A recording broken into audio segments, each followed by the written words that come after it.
Here we go again. Oh my goodness, folks, another episode of Two in the Cooler. We appreciate you guys tuning in. This is a great episode, and if you want to support the show even further, you can go ahead and check out all of the great merch that we've got, not just for this show, but also for Schemin' and Dreamin' and Quested, the newest podcast that we do right here. We've got hoodies, t-shirts, mugs. We've got slides that are new that are awesome. Perfect if you're looking to finish out the summer with some new footwear. We've got bucket hats, fanny packs, whatever you're looking for, all at snackspot.se/creator/teespring.com. The link is going to be in this episode description as well as in our Instagram bio. Check it out. And folks, the t-shirts, I wear them year-round, no matter how hot it is or how cold it is, because these, dare I say, are the perfect t-shirts. Okay, I know how that sounds. I know I'm biased, blah, blah, blah. But this is not that bullshit Gildan company or whatever it is that you get from all kinds of other events and things where it fits like a cardboard box. You can't even actually wear it. Shrinks in the wash. It's terrible. The t-shirts that are available right now at snackspot.se/creator/teespring.com, link in the episode description, are tri-blend material. That's 3 materials blended together. Target quality, folks. That is the kind of t-shirt that we are providing. So again, if you want to check all of that stuff out, make yourself feel as good as you look, you can find it again at snackspot.se/creator/teespring.com. The only place I hate more than Canal Side is the grocery store. So if you are like me and you want to avoid that mess altogether, forget the parking lot, forget wandering around the aisles aimlessly looking for peanut butter and jelly or anything else, going home and then realizing you forgot that last item, you don't need to worry about all that stuff because you can use Instacart. Because with Instacart, you get not just groceries, but some of your favorite products from some of your favorite local stores delivered right to your front door in as little as 1 hour. You never have to go outside again! And the best part is, right now, Two in the Cooler listeners get free delivery on their first order of $35 or more. All you have to do is spend $35, get that deal, get that stuff delivered right to your front door in as little as 1 hour. All you have to do to get the deal is hit the link in this episode description, make things a little easier on yourself, and start using Instacart today. And if you're interested in advertising on this show or our twin show Schemin' and Dreamin' or Quested, the newest Dungeons & Dragons actual play podcast that we produce right here, you can email us at snackspotsports for details. That's snackspotsports@gmail.com for details on how you can start reaching thousands of listeners in the Buffalo area and beyond. Podcasting has gotten very, very big, and massive companies are moving away from traditional media into podcasting. State Farm advertise on podcasts. McDonald's advertise on podcasts. It's insane, and it's kind of cool that they're, moving away, like I said, from that traditional media. But the reason I don't like it is because it doesn't leave any room for smaller businesses or local businesses to benefit from this new form of advertising. So if you're interested in learning about all the benefits of podcast advertising, again, reach out to us at snackspotsports@gmail.com. Ready to go? I'm ready. Okay. Oh, thank you for being here. Like I said, thank you for braving the white trash hurricane that's outside. We really appreciate it. I was really looking forward to talking to you, so thank you for making the trek out here. Oh, absolutely. My pleasure. Where to even start? I think the first thing is, you seem to me to be a person who is uniquely qualified to answer the question of how the landscape of Buffalo music has changed since you have been a part of it. Oh, yeah. So I've been a part of it for a while. So when I was in high school, I met a guy by the name of Jordan. They call him Cooley. He's a part of the Ooze Gang. It's like my family. He introduced me to all of these artists. It was so many groups. It was Rodigis, 14 Trapdoors, Billy Esco and them was first class at the time. It was just so much music. Mike Excel, prime example. And I was just so wowed by the local artist that I was meeting, because I met everybody through him. He was my source through. But I knew that I always wanted to do music. I always knew that I wanted to be in the music business. So once I got in that realm, I would say around that time, it was a whole lot of shows. We just constantly was just doing shows, taking over places, all of those types of things. So I would say the newer sound of music, it's I feel like these kids are the creatives, are crazy. their mind has gone like to a whole nother level. Like, it's the OGs that know what they doing in the music business, the ones that I met back in the day that knows the structure and everything like that. And then you have these younger kids now that's coming out that's using like creativity to like promote themselves, and like they got so much energy. And then I'm going to these shows and I'm like blown away, and they're like hungry and they like ready and they're like willing to learn, and you know what I'm saying? So I would say like going from then, yeah, they were hungry then too, but I felt like it was more of like I would say we like an attitude of, we do music, we know what we doing, we running these shows, like this is where we at. Now I feel like the younger ones that's coming in, or anybody that's new that's coming in, it's like more of a creative standpoint. Like they're coming with like crazy visuals, like they jumping, their friends are doing camera work, like they best friends is producers, so like they're just a bunch of people in one room just doing crazy stuff. I just found out the other day, like Free Music Party live in one house and just make music all day. And my friends, the Ooze Gang, shout out to the Ooze Gang, they had a house, it's called the Slime Shack, and you go there to create. Yeah. So it's just like, I'm just enjoying the movement of music. So, because when I first started out, I was like intrigued with like the sound and what we were trying to do. Now it's just like so many resources and so many things that we could use, down to the internet, down to the people we know. Now the younger kids could go back to the older crowd that was coming in, because now we got it mastered where we know how to do the mixing and the producing, and we know where to go or who to talk to, and now we more connected. So now us coming together is nuts. That is very interesting to hear. It's really cool, especially the people just like living together. Mm-hmm. I mean, creativity begets creativity, if I'm saying that right. But that literally, I mean, that sounds right out of like the Roaring 20s or something to me. You know what I mean? Like just artists living with other artists. Because I think that when something like that happens, there's almost a pressure to be creative. Like, hey, if you want to hang out, like have something like going. You gotta kind of keep producing. But just there's imagine like a fun what's that word? There's a fun competition to it. Yeah, and then imagine going to that house. It's like you just inspire. You walk in and be like, you're producing, you're rapping, you're singing, you're putting everything together. It's a video being created in the kitchen. Everybody's like got a nice creative mind. It's like, I just love that type of thing. Like that's my favorite part about art, period. Like the creative part. Like I just remember going to my first concert and just being so wowed by like everything that was going on, down to the lights, down to the performer, down to everything. And I'm just a kid like, what is going on here? I just want to be a part of this so bad.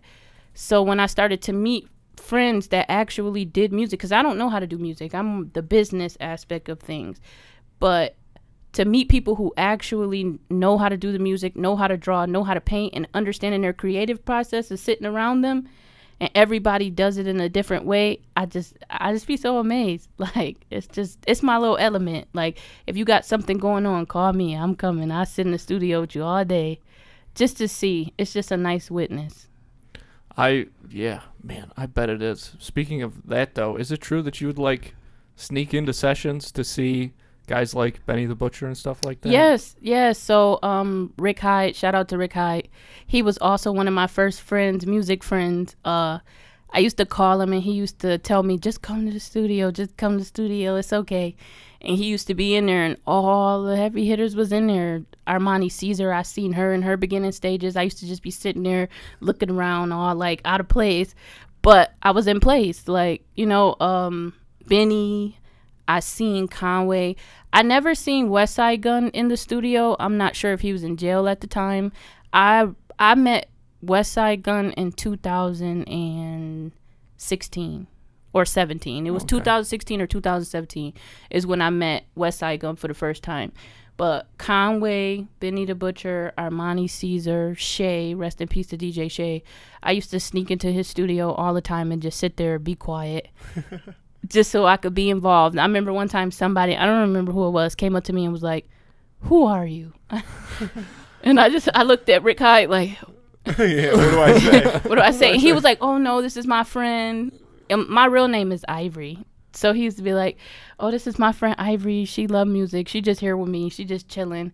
And ever since then, they start seeing me more where it just didn't matter. Like, they just like, oh, hey, what's up? Now I'm getting dapped up. Right. Yeah. You're just a part of the interesting. Yeah. Sit there, and next thing you know, you belong. Yeah. Yeah. But I'm everybody's friend. Yeah, exactly. So is that, I mean, going back to what you mentioned before, you know, we got into all that. Was that kind of where music started for you? Was when you were at that first concert, or was it even before that? So it was before that. So before I even made it to like my first day of high school, I was a major Bow Wow fan. And my mother knew how crazy I was about Bow Wow. So like she used to like make sure she was getting me tickets to every concert, everything. I used to travel to go see Bow Wow, and I used to just be in the crowd just amazed. So I realized that once I got a little older, probably like around, I would say like 14, 15, I started to realize that I loved Bow Wow, but I was more intrigued by like what was going on behind him. Like I wanted to know what JD did. Okay, so I love Bow Wow, but like who is JD to him for real? Like I tried to understand that relationship. So I started to dig deeper into, now I want to know So Def, what is the label? Like now I'm starting to understand that it's a process and it's people behind him. That's when I started to realize that I love the music industry. Like, what's going on here? Like, I want to understand how this is being put together. Also, still being a fan of Bow Wow and going to these concerts. So I also understood that when I used to go to concerts, I used to try to map out how I would do one.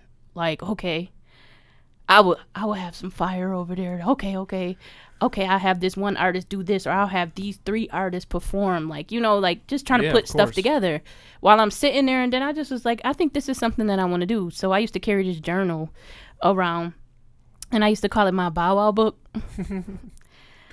And I used to carry it around in high school, and I used to literally, it was like a magazine that I made myself of like all the artists that I loved, what I would do, how I would create a concert, how I would put these 2 artists in the studio together. Like I was just mapping out things that I would possibly do. Ooh, these 2 people would be on a song together. And one day one of my friends was in school like, why don't you be a music agent or something like that? Because all you ever do is talk about music. All you ever care about is that. And I just was like, you want to know what you write? I'm going to be a music agent. Not knowing what a music agent was. I was like, that's just what I want to do.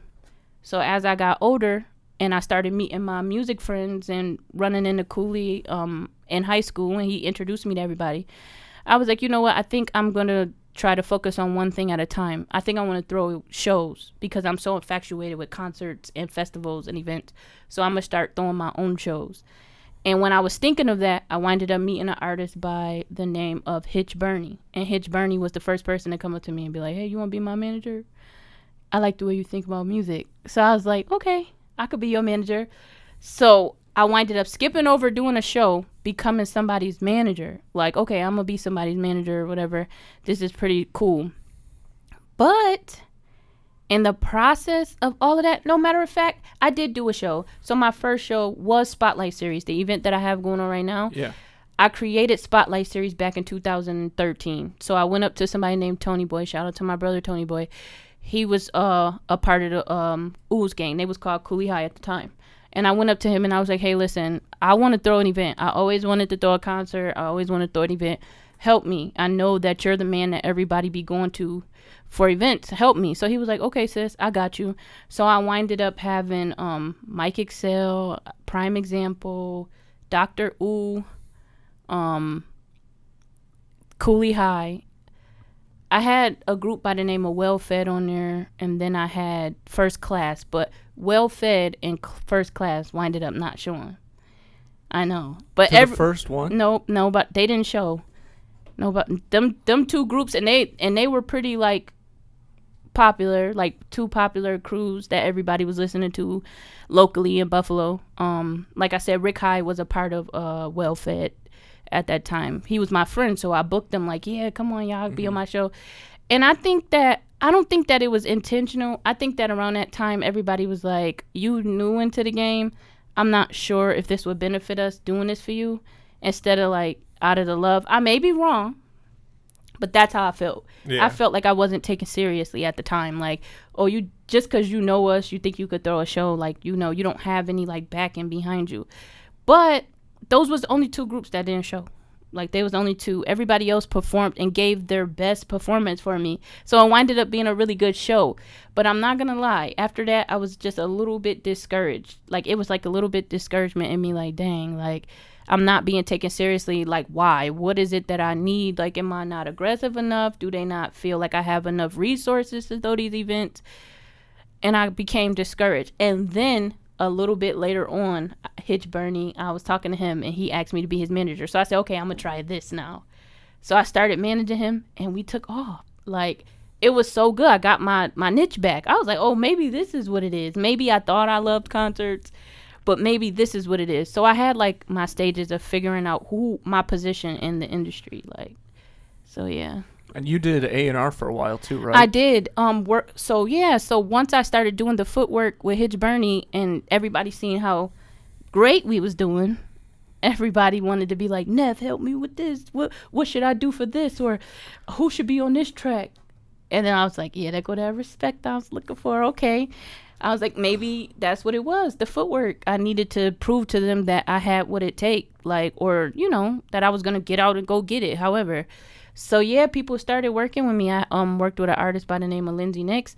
I went on a tour called Anti-Venue Tour with a lot of the artists, and I was basically setting up like Anti-Venue was like a situation where we took over unconventional spaces because we was having an issue at the time getting into venues. As soon as you say it's a hip hop show, they was like, nope, we don't have nothing to do with you. So what year would this have been? This is 2016. This is 2016. I met a guy by the name of Sean Patterson, and around the time I was managing Hitch Bernie, and he was hearing a lot about me, and he went up to Hitch and told Hitch like, hey, listen, I want to have a meeting with you and your manager. And it was about Anti-Venue. Now, Anti-Venue was already going on. I was a goer at first, and I thought the idea was cool. But then he wanted to bring me on. Like, I would like to bring you on because I keep hearing about you. And Hitch was already a part of Anti-Venue. Just, you know, he had already started before I became his manager. So I was, like, getting on. So I had a conversation with Sean Patterson, and he was like, listen, I want you to work with me. I heard a lot about you. I need you to just handle the artist part for me. Like, you know, whoever should be on the lineup. I know you know music. I know you know the local artists well. Help me put them on. So I kind of like curated who was going to be on Anti-Venue Tour with us. Like, so how does that work? Does Sean Patterson come to you and say, okay, this is where we're going to do a show. Mm-hmm. Who are we going to have? And then you put a list together? Right. Holy so he just like, hey, listen, I know you know the local heavy hitters. And if we're going to do a show, we're going to do it with the best of the best. And I know you know that. So you have the connection and the relationship with these artists. You've been around them for so long. At this point, these is my friends, like my everyday friend. So he's like, I know you have the connections. Like, help me. I need you to run backstage, basically. Like, I basically was, you know, picking the people who was going to be on the lineup. And then I was basically running the back, telling you what time you was going to be on stage, how we was going to do this, who go on first, how many minutes you had, that type of stuff, who was going to be the headliner of the night. So we did like we did a Buffalo show, we did a Atlanta show, we did a Toronto show, we did a Rochester show, and then we had, our last show was Conway in Buffalo. Yeah, it was pretty cool. It was pretty nice. But yeah, so I was all for that because I also was having an issue as a manager being able to book my own artists because they would just tell us like, no, he's hip hop, he's too crazy, like, no, we can't have him. So we just decided to say, hey, listen, if you're not going to give it to us, we're going to take it. If we got to stand outside of the building to do it, we're just going to do it. And I thought that was such a good way of kicking down the doors. Like, you're not going to stop us still. Like, we're going to do what we want to do. So we was doing breweries. Like, some breweries was rocking with us. I thought that was pretty cool. We was doing people backyards. We did the Poontine place. Like, it was great. It was a great time.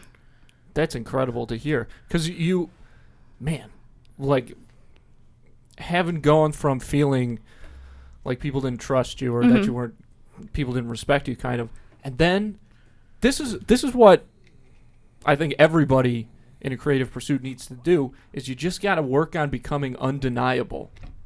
And that's what you did. Yeah. I was ready to give up. I'm not even going to lie. I was really discouraged because I don't know. It just was that feeling like, and it was just enough people at my show, but like it was my family and my friends that would support me. What motivated me though during that whole night was the artist. They just was like, we don't care. Like, we here for you. We know that this is something that you want to do. And it was like, they gave their best with like 15 people in the crowd. They did their thing for me, and I was so appreciative for that. Like, forever my friends, like forever. But I was gonna give up, but then I don't know, something just kept pushing me because I just love music so much. And you ever seen somebody, like, for example, like Chris Brown, like, he's so good at what he do, like I couldn't see him working at McDonald's. You get what I'm saying? You do it so well. Like, I can't even see you doing anything else. Like, this is what you was made to do. Every time I get into a position or try to, like, inch away from it, it's like God is just like, no, this is your path. Yep. You just have to figure it out. Like, Yep. you just have to figure out what to do. You are going to go through discouraging moments. There are going to be some people that's going to not believe in you. There are going to be some people that'll work with you because they feel like you're only beneficial to them and never work with you again. But this is the journey, and this is your test to get through. Like, you just got to get through all of this. So I just was like, forget it. I'm back outside. Like, and I also got kids too. So it was a point in time where I just felt like maybe I need to just take care of these kids and just get a regular job and just forget about it and just chill. But like, it just would not let me. Like, my dreams would just not let me, which brought me to this point now. I'm doing very well.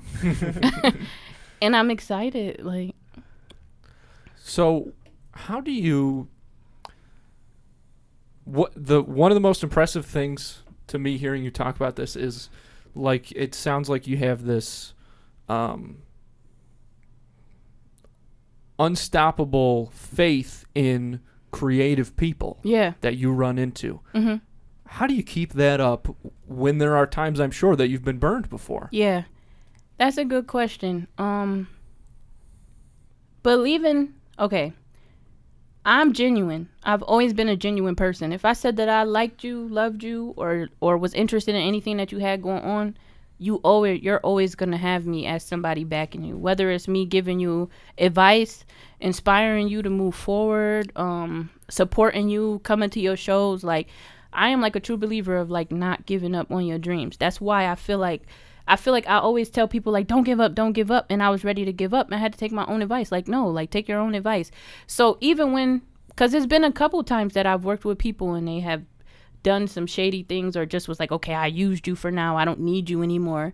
And now they at a point and they forgot about me type stuff. But the crazy part about it is it's never about, I don't know how to put it, like, it's never about that. It was always about my love for what you're doing and me believing in you. So even if you did do that, me giving you my input on what you had going on to help you better your career, I'm okay with that. Like, I'm genuine. I wanted to do that for you. However you took it and ran with it, that's on you. You know what I'm saying? If you couldn't see the good in me pushing you or motivating you or doing something for you and you just was like, oh yeah, your intentions was bad, or you just was like, whatever, that's okay. That's okay. I'm going to be okay. You know what I'm saying? You might get to a point where you need somebody and that person might not be there for you because of what you've done to somebody who was genuine. I've done my job by being a good person. I've done my job by doing what I love for you. You get what I'm saying? Yeah, so like, absolutely. It's like you could do whatever you like, but I'm internally genuine. I'm okay with doing whatever I need to do to make sure somebody's craft is presented. That's what I do. I put people to the forefront to say, hey, look at this person right here. They fire. Like, you need to get into that. You need to tap into that. I've always been that person to put people to the forefront. I don't want to be on the front. I want you to be in the front. You're gifted. You're talented. That's special to me. I like doing that, you know? I think it's a super, super interesting perspective, about the music industry, because I feel like there's probably a lot of people who assume that there's not many people that have that mindset when it comes to that stuff. There's probably, the assumption that when something like that happens, and you do feel like a lot of people will feel like they got wronged because they might not be in it for the reason that you're in it. And you having that mindset, you explaining that to us kind of shows, I guess the word I'll use is like your passion for music. And it's something you've already talked about several times since we started. And I think it's really, really cool to hear people talk about things that they're passionate about. One of the biggest reasons for me is, like, you remember everything. Like, you must have an unbelievable memory. You were sitting here, boom, like, we tee up a question and you know exactly how to answer it, which is an unbelievable skill because neither of us could do that about any portion of my entire life. Well, these are my favorite times in my life. And that you can tell that, and that's why it's exciting to hear. And I really liked when you brought up, and again, what I just said probably ties into why you didn't get discouraged after that first show, and you said, you kind of went and put in the footwork, right? You went back and you thought of why maybe, and again, you don't know this, you said that, we don't know this, but you said, okay, maybe these people didn't show up to the show because I haven't really made a name for myself yet, right? I just kind of jumped in and started the show, and I asked them to come. It would have been nice if they did, but they didn't, and that is what it is. And rather than, feeling completely disrespected by that, you said, maybe this is why they did it. So maybe I have to go out here and make a name for myself. And it didn't, you didn't take you very long, right? Because the second you started, people saw what you were capable of in this industry. And it's super cool to hear you talk about it. Thank you. Do you think that the landscape of the music industry as a whole right now and how it's kind of changed, I guess, in with technology and stuff or whatever, just how it's changed, do you think that now is a time where someone like you, where being genuine is the number one rule? Do you think that this, more so than in the past, is a time for someone like you where it's easier for you to become successful? Like, it seems when you hear about the past, you hear a lot of stories about people getting screwed over. You don't hear a lot of stories about someone who has your kind of gift. Right. You know what? I think more people like me should definitely start this new wave because, like you said, every time you watch a movie about music artists from back in the day, they was in 360 deals, they wasn't making no money, like stuff like that. It's really money motivated. That record labels and stuff like that be money motivated. Like you said, it's about passion. It's about what you love, and it's about looking out for people, period. Like, why would you even want to be cutthroat and do something like that? I do not believe that you need to be that way to make it an industry. I feel like you need to be assertive. I feel like you need to put your foot down so that those type of people won't get over on you. But I feel like we the leaders of the new school, and whatever we provide is what it is. You got to give it to them like what it is. Just like with Tyler Creator creating his own company and everything like that. Everything that he has is his, and he runs it however he wants to. We just got to be the same way. You don't have to go under a label and they be treating you like that. I mean, we heard too many stories at this time. You know what I'm saying? What we need to, it's preparation. Like, if we know that we're going into a tank full of sharks, why would you just jump in? Yeah. Like, how could we get in there and strategically make it through this right now and know how to survive? And I think it's an awesome way to put it, because I think you see it happening on like a larger scale as, a society as a whole. And it's, the music industry and what you're doing kind of explains exactly maybe how you get out of it, right? You can only take so much from somebody without giving them anything before they decide it's not worth it for them to do, right? And I think, that happens a lot now in a lot of different, not just, maybe not in the music industry, but just in general. Right. And it's a perfect example of like, artists that you work with, and from early on, those people that did show up to that first show, they go out there and they lay it all, they give you everything they've got, and they're loyal to you because they know that when push comes to shove, you're the one that's going to have their back. You're not going to, turn on them, because that's not what you do. You're not doing this, just for something to do. You're doing it because it's something you love. Right. And a lot of times, artists that get into the music industry, or artists, period, they come from nothing a lot of the time. So when they see a big number in front of them, they be like, you know what? Okay, like, we'll do it. That's why artists need teams. Like, it's a lot. You need a lot of backing behind you. And yes, you need a lot of people that's genuine, that's there for you, not because we're all around here getting a check, but because I genuinely believe in you and I feel like you should be in this spot. So I'm going to do whatever it takes to help you be in that spot. I'm not a music artist. I am someone who conducts business. I am to protect you. Like, that's my job. You get what I'm saying? Oh, yeah. So why would I jump in there and be like, okay, like, sure, we're going to sign that because it's dollar signs. Because if it's money motivated, we always going to get screwed. Yeah. We have to know that eventually we're going to be okay. Why? Because we believe in you so much and we believe that you're going to get where you got to go. We going to get that later. We already been doing the footwork without no paper. Why we got to be acting money motivated now? Yeah. And I compare music to sports all the time, but it's the same in both.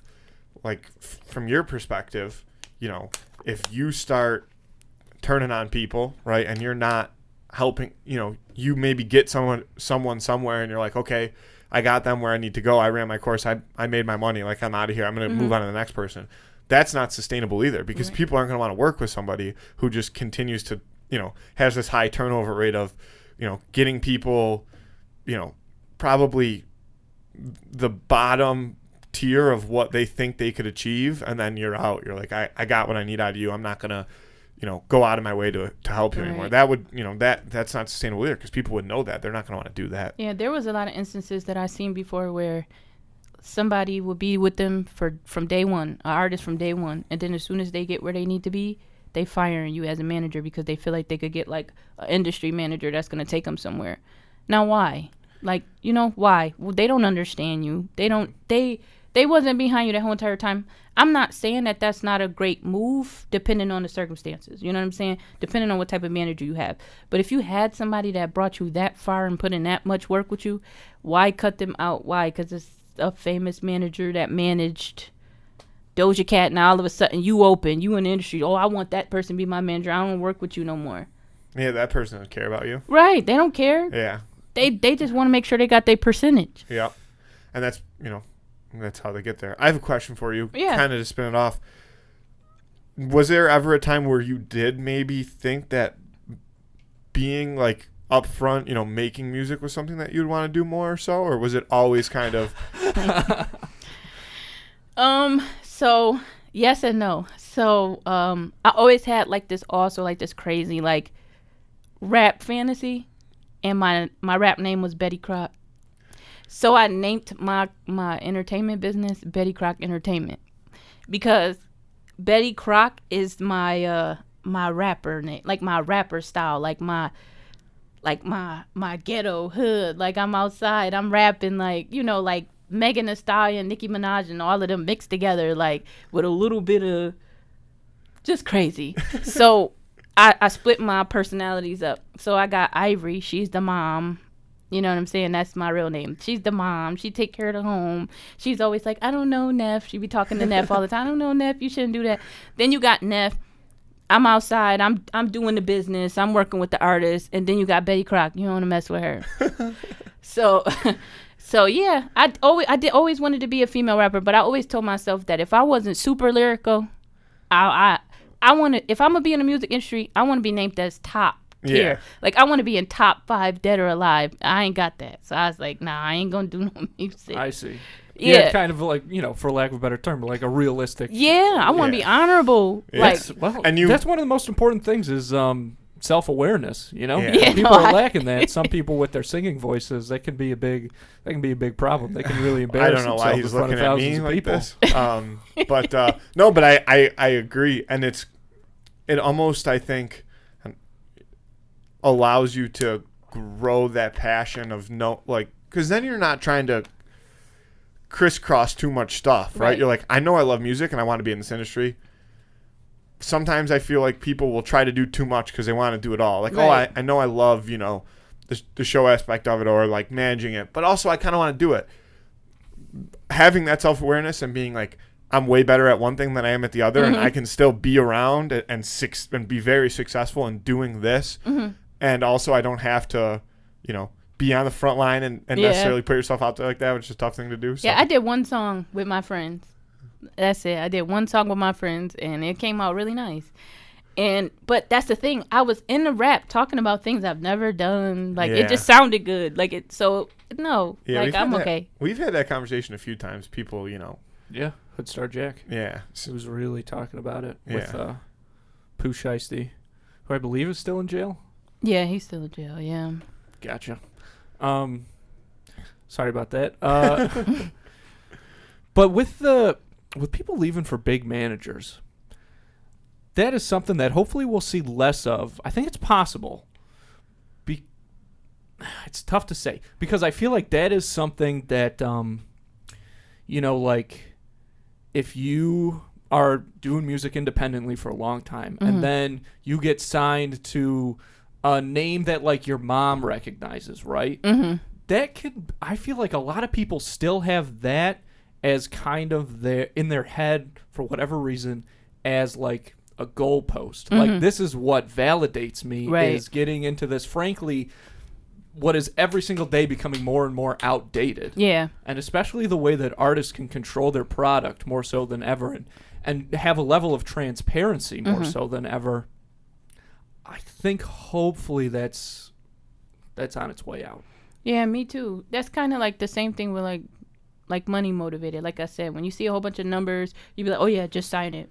Yeah. Oh, they signed. Oh, Gucci want to sign me, and Pooh Shiesty and them is on there. All right, I'm gonna go with them. They don't want to read. They don't want to see what's going on. They don't know if it's a 5-minute deal. They don't know nothing. They just want to sign it because somebody. Oh man, that's Def Jam. They want to sign me like that's why you just need somebody behind you that's that's absolutely behind you to let you know, to pause you and be like, yeah, I know that says that. That's great, but no. Did you read that? Like, you know what I'm saying? You need somebody behind you pointing it out.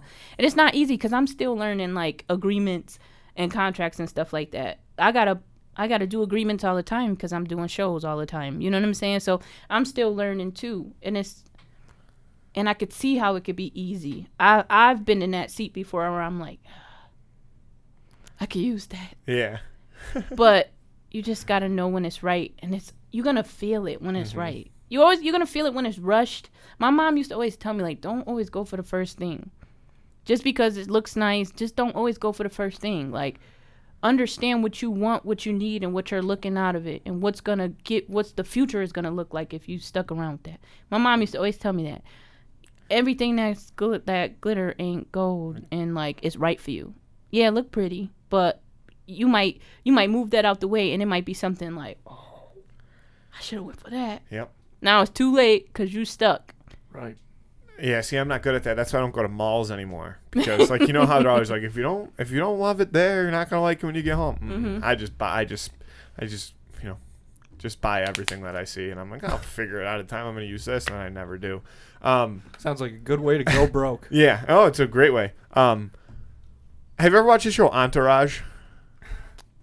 No, what goes on in that? All right. The reason that I'm bringing this up, for actually 2 reasons. One, because Monday was the anniversary of the first episode ever. Oh, where's this headed, counselor? Headed to talking about leaving a manager for a more famous manager, I guess. Because in the show, that kind of happens, but he keeps, E is the guy's name, Eric. He keeps him there. And so this guy, I don't know if you've ever seen the show, but it's about this. Yeah, it's about a movie star, and he has all his friends around him. And so he one gets of really his friends famous. becomes his manager. Well, Yeah, he's like a huge. So he has his star. agent and his manager, and his agent is the biggest agent in Hollywood, and his manager is his best friend from New York City. They grew up in the Bronx. They, came from nothing, blah blah, and they moved out there, and a big part of the show a lot of times is the debate between his agent, this famous Hollywood agent, who you'd have to watch it. He's but got he's a heart a great of guy. gold. You grow to love him. And then his manager, who's his best friend, obviously always trying to look out for him. And then in the middle is the movie star Vince, who couldn't give two shits about anything. The most relaxed guy ever. And he's just yeah, I'll do whatever. So it's kind of this battle between somebody who part of him is definitely wants to see this person grow, but the other part knows that how much money they can all make. And then Eric, one of his day one friends, who's his manager, is very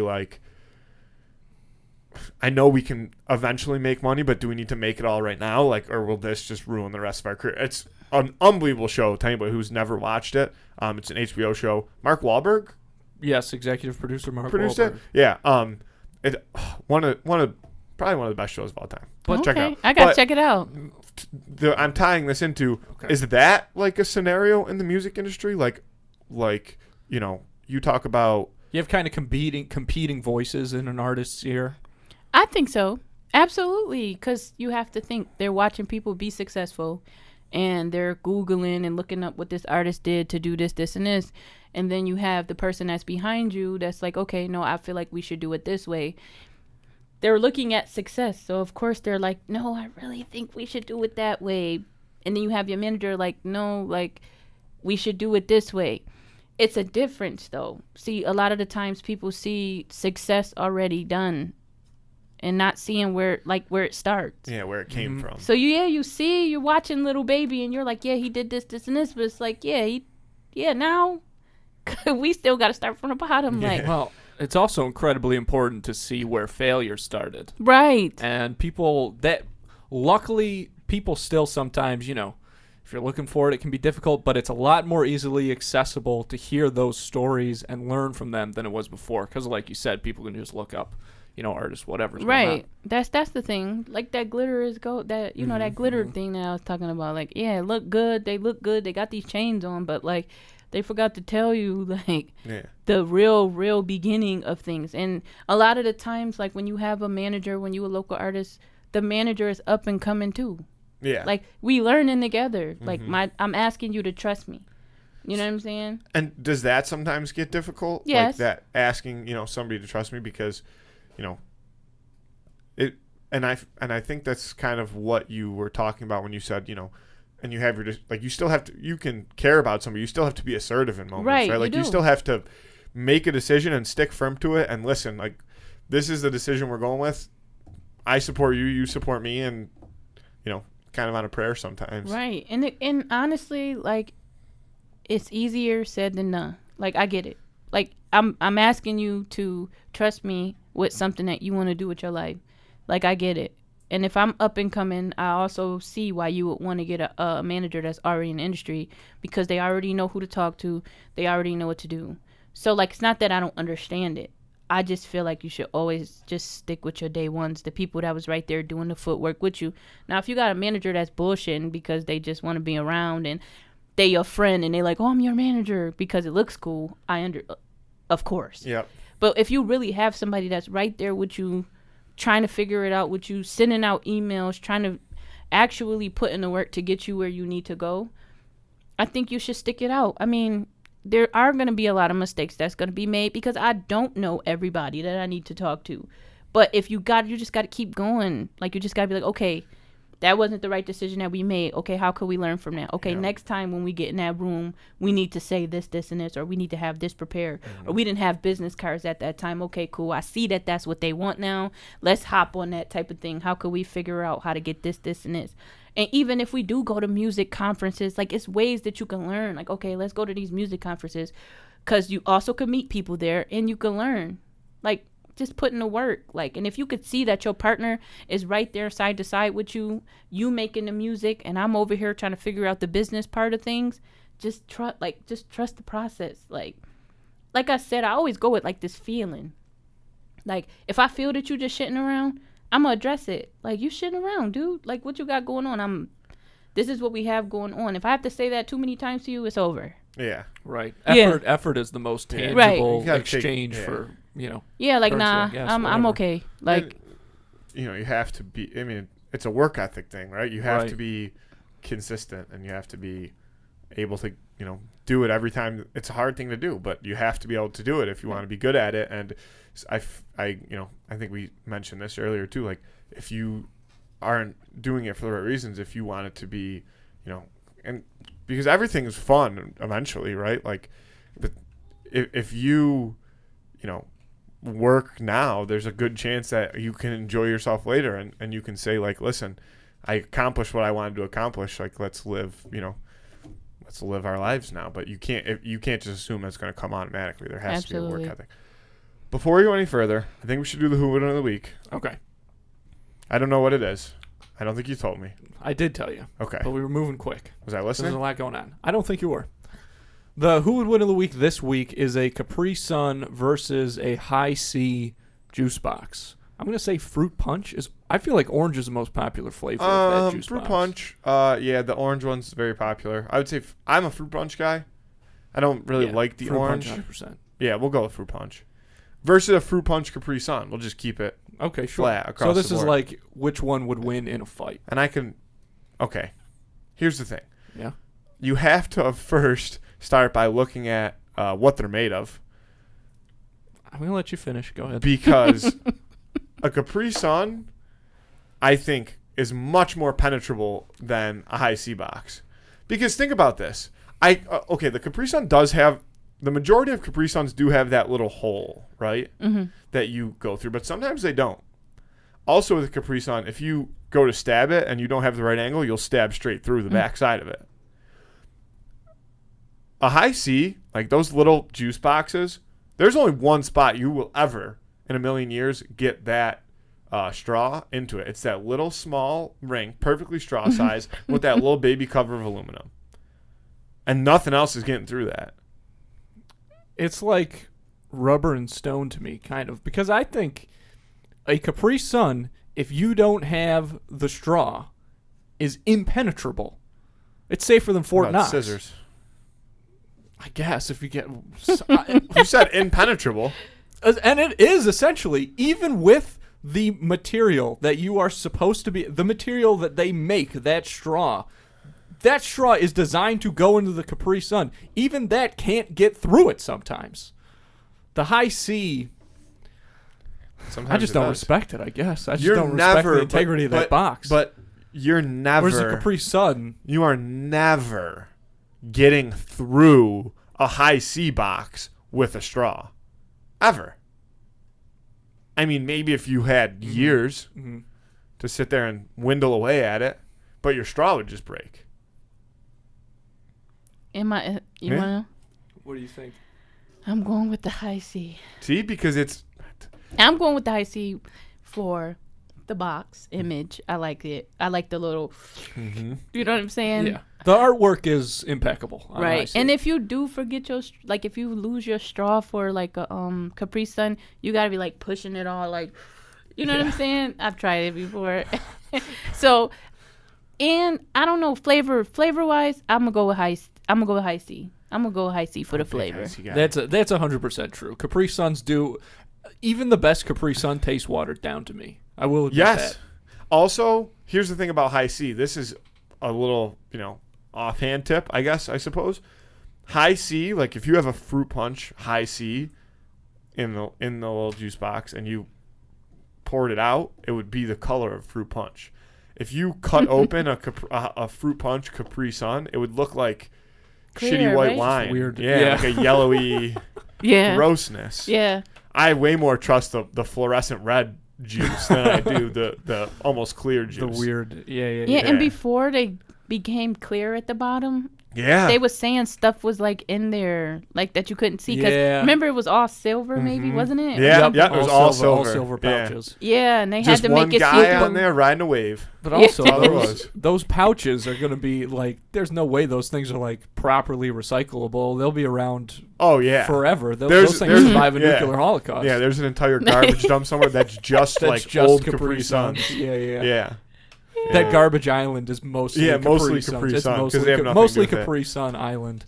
I just think that I just don't think you could kill a Capri Sun because it's so it's bendy. Yeah, it's malleable. It's malleable. It Thank is. you, man. Yeah, but here's the thing. But you Okay. squish the box and it's toast. The Capri What's Sun, toast you about twist it? it around, it's dead. No, it's not. It's done. I could crinkle a Capri Sun up more than I could crinkle up a high C box, Yeah, but and the high C box would still hold liquid, if that's what you're getting at. Like it doesn't rip.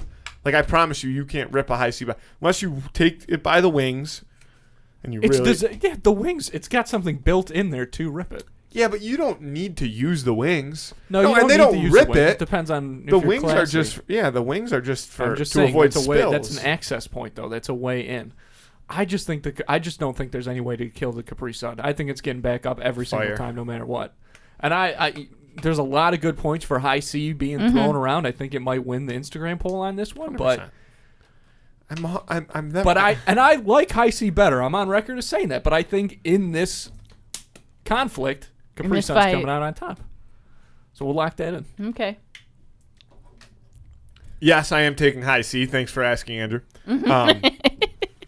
And I think you're crazy, as always. I will win this Instagram poll. Happens every week, and it's all right. We're going to lock that in. 2-1, High C versus Capri Sun. Vote on that on Instagram on Friday. Who would win of the week? Okay, back to where we were. And I wanted to kind of start rolling forward a little bit, right? Okay. You know, you told us a lot about, your start in the music industry, things you've learned along the way, cool experiences, people you've met. Fast forward, we hate the pandemic. We're skipping the pandemic. Okay. Fast forward, where are we? Well, I think the pandemic Okay. might actually be very important because you brought the SpotLight series back right after the pandemic. Is that right? It was like right of ending. Yeah. Like well, right that's what of- we were going to. Yeah, like right of ending. I mean, matter of fact, You tried to. But I'm it was sure 6 months there- ago. Yeah. Yeah, so exactly. Nobody has that's a loose No, but deadline, I'm saying, yeah, I guess it's a loose timeline. But I'm saying that I have to imagine that there was some stuff that happened to you, maybe personally during the pandemic, that made you want to bring the SpotLight series I back. tell you what happened. Time. Sitting in the house, just feeling like I could be doing something, like, and not just anything. Like I could be working on my craft. Like I could be working on a comeback. And how could I do this? So every single day, I would be sitting in the house, bothered, how just being bothered, not being able to like go. But then after I started to appreciate it, because it made me sit my butt down and think of something to do. And then I was like, because I did a SpotLight series before, like I told you. It was my first one and my last one in 2013. So I was having a conversation with my boyfriend at the time, and he was like, you got to stop doing so much for people, and you got to start doing something for yourself. You always doing stuff for people and helping people do things, and then here it is, you sitting here with me. Go figure it out. And it was already on my mind, but I needed somebody to push me and say that, like, you got to do something for yourself. Yeah, you have a great mind to help other people get somewhere, but use that same mind for yourself. Do something for yourself. So I remembered how great SpotLight series was and what I wanted to do with it. I said, okay, how can I make SpotLight series bigger and better? So I met Chandra, Sneak Vibin', right? She's always been wanting to get up with me. She was like, listen, I heard so much about you. Because I took like a hiatus for a while from music, right? And she was like, I heard so much about you. Every time I speak to an artist, they'd be like, yeah, Neph helped me with this, or Neph did this. And she's like, I got to meet you. I've been doing this for this amount of time, and I haven't met you. So we finally met up with each other, and we clicked instantly. I love her so much. Yeah, she's awesome. She is the best. That's like when you meet somebody and you be like, you are so genuine and you love what you do. Your passion is like, I love her for that. You know what I'm saying? So she just inspired me again. Like, oh, I'm outside, I'm about to do all of this, whatever. And I was like, I'm going to do a SpotLight series, but how can I do it great? So when I met Chandra and I knew she did interviews and wrote for the Challenger and she was a journalist, I'm like, I'm going to turn it up a notch. I'm going to do something that nobody's doing in the town. I'm going to take SpotLight series. I'm going to take it and I'm going to actually turn it into a series. I'm not going to stop at one. I'm not going to throw an average show. I'm going to give them a live interview. And then I asked myself, like, why do you want to do this? Like, why do you want to do this? Because it's easy to just throw a show, right? And it's easy for you to do a live interview, but what do you want to do? What's the purpose? So I had to think of the reason. And the reason that I came up with is to provide a platform for artists to tell their story. Like basically for an artist to be able to say what they need to say in the beginning and then show people what they got. Like, okay, this is me. This is what I do. I want to build a connection with my fan base. And a lot of local artists, it's really hard in Buffalo to get people's okay. Like we're really tough, like Apollo tough. Like if you're not good, boo, we not listening to you. If you don't have a certain type of clout, we not listening to you. You could be trash. As long as you're popular, people will be like, oh, Sure. you know what I'm saying? Like I hate that type of stuff. Yeah. But I was like, how can I provide that platform? I do it any other time. I'm always putting people to the forefront. I'm going to do it on my own platform, the way that I feel an artist deserves to be put out there. So I talked to Chandra about it, and Chandra was like, oh yeah, I would definitely do that. She already does interviews for people, so she already was like, I want to do it. And then she was like, the opportunity to interview people that I haven't even interviewed before, like, I'm just excited to even do that. So I called Omri. Omri is the guy who owns TuneWorks Media. We went to high school together, and he does music. And I had found out that he winded up getting a space. And I was like, okay, it's fresh. Like, what he got is fresh. I want to work with somebody fresh. Like, we just stepping in. I want to create a team where we work together from the beginning to the end. So I called him and I was like, hey, I got this idea. I told him what it was. I said, I want to provide a platform for artists to tell their stories. I want locals to be able to say who they are so that the audience could build a relationship with them and love them more personally, not just off the music, but to know their story, to know them. Because I understand people like the story. They do. I love the story. When I know about you and I know how you got here, I'll be like, oh, I love you. I don't care what you do. I'm just there. So I was like, I'm going to have Chandra from Sneak Vibe and do the interviews. And then we're going to do a live performance. And I want it to be intimate. I want it to be intimate, special, like Tiny Desks, like MTV Unplugged. Like, that's how I want the vibe to be. And I want you to get it all on camera. And for everybody who missed it, I want to put it on YouTube. And I also want to do A&R work at the same time. So that I'm going to put these people on YouTube that we're putting on SpotLight series, so that when it does get bigger and we do start meeting other executives and record labels and stuff like that, they could be like, you know who Neph is in Buffalo? Yeah, she's running stuff. So if you want to find an artist, go on her YouTube page. She's who you need to talk to. Go pick your artist off of here, because everybody that she put on there is fire. So I told him what the credentials was. I was like, I'm not looking for somebody that's like, oh, my cousin do music. Like, no, I need to see work ethic. I want you to have projects, EPs, you working on your sound. Like, you know what I'm saying? Your Instagram look good. Like, I want to present a polished, upcoming artist from our town. And he was like, don't waste my time. And the crazy part about it is, it was like a flashback from my first SpotLight series, not being taken seriously. So I was on the phone with him. I was like, I'll come sit with you. Now, we went to high school together, so it kind of hurt. But when I finally talked to him, when I came to the studio and I talked to him and I said, listen, give me a chance. Let me do this. Let me show you what I have. Listen, I already have a nice amount of artists that already love me and bang with me. So, like, my first couple shows, I can guarantee they're going to be a great show. And he was like, all right, it's just a lot of people be having ideas coming up to me, but they haven't been following through with it. And I understood his side. Yep. I felt the way, but I understood his side. So I said, here we go again, that footwork that they need to see. I've been gone for a while. All right, cool. I'm going to prove it. I already knew where to go at this point. My first SpotLight series was with Kane Wave. We wasn't getting no ticket sales until the week of. I sold out the week of. Like, it was people pouring in outside of his studio. I just seen him. He's the cameraman too, because he, like, TuneWorks Media is like content creating and stuff like that. It's like a studio. I seen him go like this with the camera, and I'm sitting across from him. He goes to turn over to me like, he go, oh my God. After we got done talking, he was like, all right, we got to talk about doing our next one. I said, see, I told you. I know what I'm doing. And then we had another one and another one and another one. And now we here. I got Billy Esco live in Larkin Square. So it's lit. That's next weekend, right? The 30th. Okay, nice.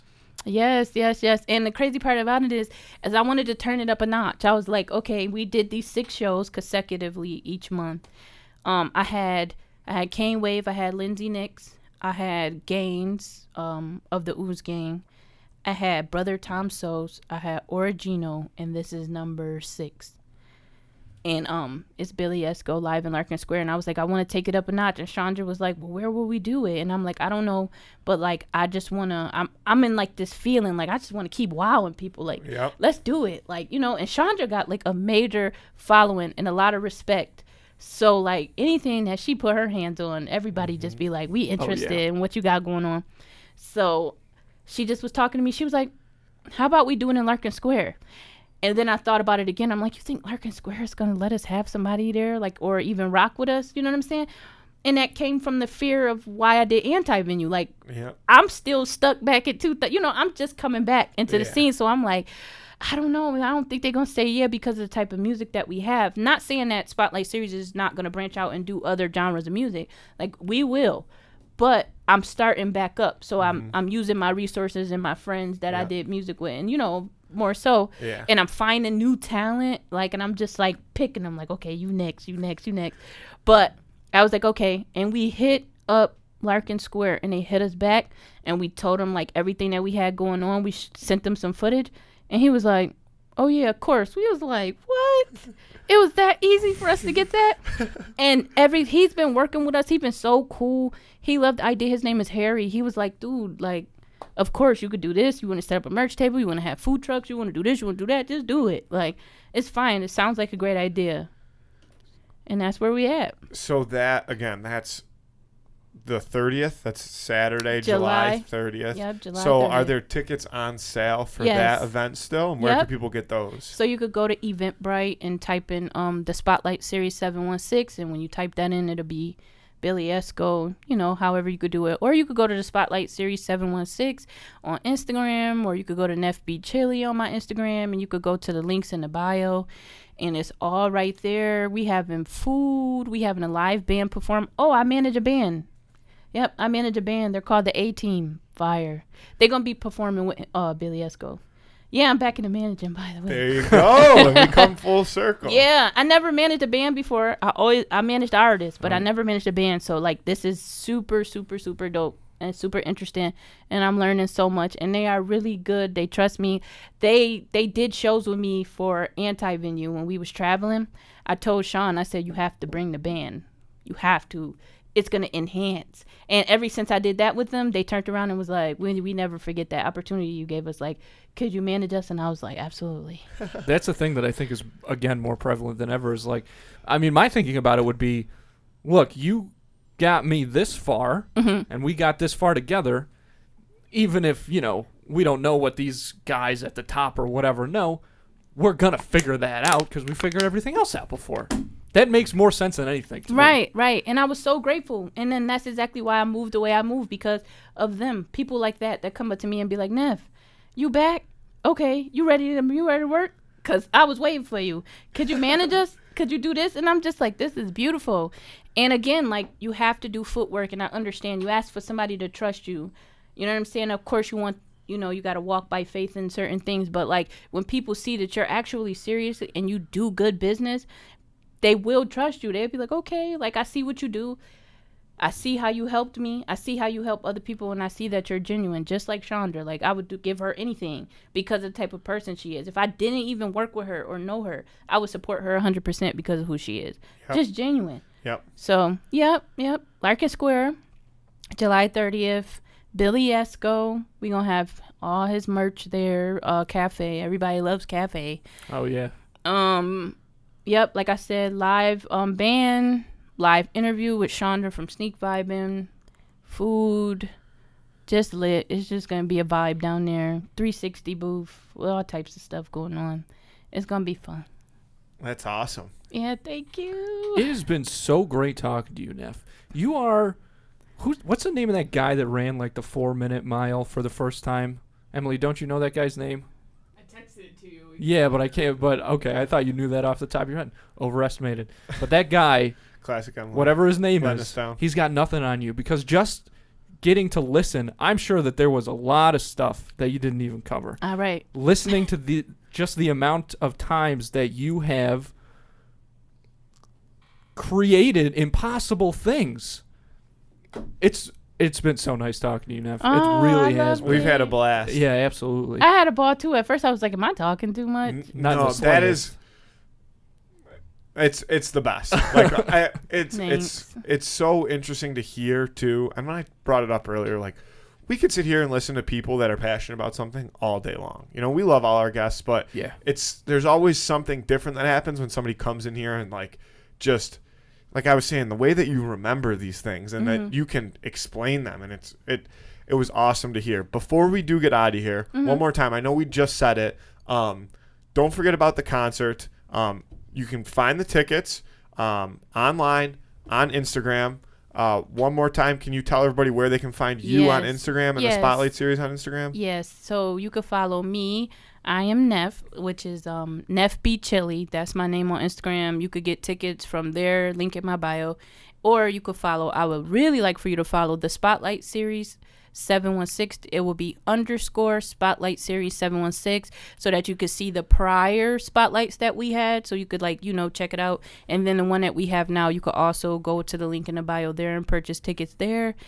And yeah, that's it. And that stuff will be in the show All the description. links will be in so the you can description. Find that there. They'll also everything will be tagged for Yes. our Instagram post. Okay. And that was this my whole other week. question too. You mentioned posting all this stuff on YouTube. I'm sure it's linked on your Instagram, but just in case people want to look it up separately. Yes, if you want to go to the YouTube, it's the same thing. The Spotlight series 716, and all of the performances, all of the interviews is up there from our prior ones. And yeah, you could go check it out so you can see what you're going to be experiencing when you come out. Go check it out. Go Bigger see what and better. Undeniable is. Yeah, Yep. there you go. Yeah. Thank you so much Thanks, again. y'all. It was a blast. I had a ball. Andy, I love you. I love you too, kid. Let's get out of here.